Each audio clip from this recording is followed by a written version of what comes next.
One day, as the Buddha was walking through a village, a skeptical villager named Sumit approached him.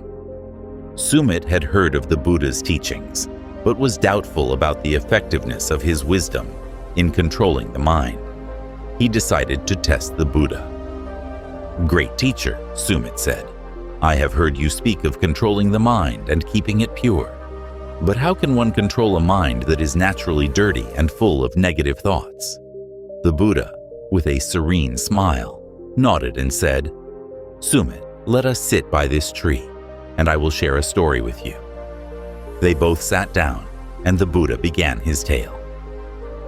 Once there was a farmer who owned a vast field.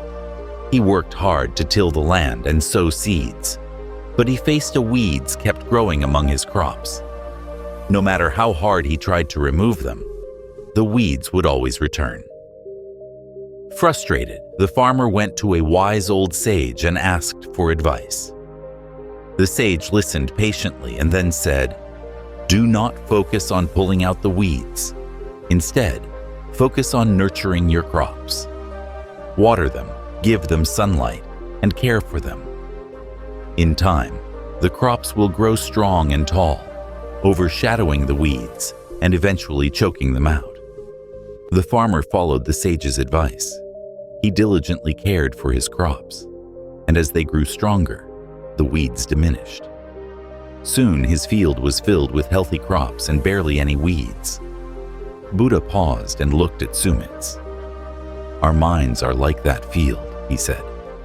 "Negative thoughts and emotions are like the weeds. If you focus solely on removing them, you will exhaust yourself and they will keep returning. Instead, nurture the positive aspects of your mind. Practice kindness, compassion, and mindfulness. As these qualities grow stronger, they will overshadow the negative thoughts, and your mind will become clear and pure." Sumit thought for a moment and then asked, "But how do I nurture these positive qualities?" Buddha smiled and replied, "Through regular practice of mindfulness and meditation.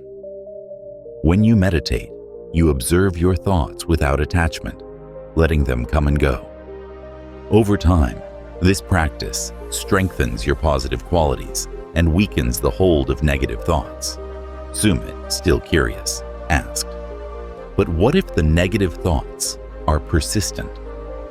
Buddha responded, "It is not about fighting or suppressing the thoughts. It is about observing them and letting them pass, like clouds drifting across the sky. The more you practice, the less power they will have over you." Sumit bowed deeply, understanding the profound lesson. From that day on, he practiced mindfulness and meditation, slowly, learning to observe his thoughts without being swept away by them. And thus the Buddha's simple yet profound teaching on controlling the mind helped Sumit and many others like him find peace and clarity within themselves.